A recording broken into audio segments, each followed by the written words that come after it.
მე მას ვაკვირდებოდი ბუნებრივია და ვხედავდი, რომ ეს არაორდინარული პიროვნებაა. ემოციური იყო სხვათა შორის, არასდროს არ ჩანდა ეს, მაგრამ ემოციური იყო. ღრმა ფილოსოფიური განსჯა, სენტიმენტალური ცრემლით, ხშირად იყო ხოლმე აუცრემლიანდებოდა თვალი და მაშინ ნათელი იყო, რომ ძალიან ღრმად განიცდის მოვლენას. ძალიან რაღაცა ისეთი არაჩვეულებრივად ბავშვურად გულწრფელი იყო. ადვილად გამოიწვევდით მის აცრემლებულ თვალს. მარტივ რაღაცაზე. რაღაცა ისევ და ისევ ფიზიოლოგიის მიღმა იყო.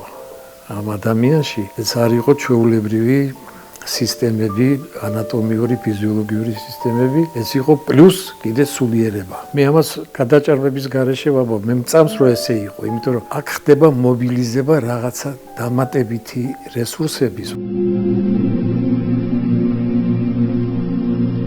იუმორი ქონდა, არაჩვეულებრივი იუმორი ქონდა და ამ დროს სიცილს იწყებდა თვალებით. აი რაღაცა სხვანაირი ციმციმი ქონდა, რაღაცა თითქოს მიმიკური მოძრაობა არ ჩანდა, მაგრამ აი რაღაცა ციმციმი იყო ესეთი რაღაცა შუქი, ხან მატულობდა, ხან კლებულობდა. თვალები იცინოდა, თვალები, არა ქუთუთოები, არამედ თვითონ თვალის კაკალი იცინოდა მისი.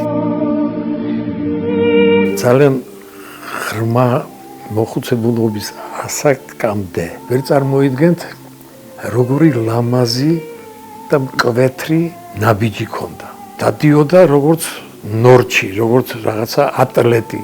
ისე დადიოდა. ჯერამდენი ლოცვა, როგორი ენერგია ჭირდება ამას, როგორ იფიტება ადამიანი ამ დროს და ამას პირიქით ეს ყველაფერი აცოცხლებდა, ალამაზებდა, აკოხტაებდა, აძლიერებდა. ჭეშმარიტი ქრისტიანი იყო. საერო ცხოვრებაში ეს იქნებოდა რაღაცა განსაკუთრებული მოვლენა მეცნიერულ სამყაროსათვის.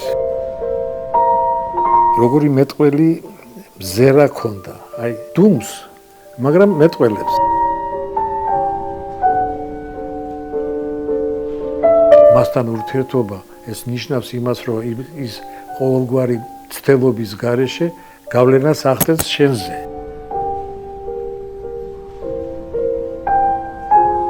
რომ დავამთავრებდი მასთან ურთიერთობას, ესე იგი ვიზიტის შემდეგ, აი თითქოს რაღაცა შემემატა, რაღაცა აი ენერგია ესა თუ რაღაცა ღვთაებრივი, მე განსხვავებული ვარ, მე ზე რომანი ვარ, აღარა ვარ ჩვეულებრივი რომან შაქარი, მე ზე რომანი ვარ.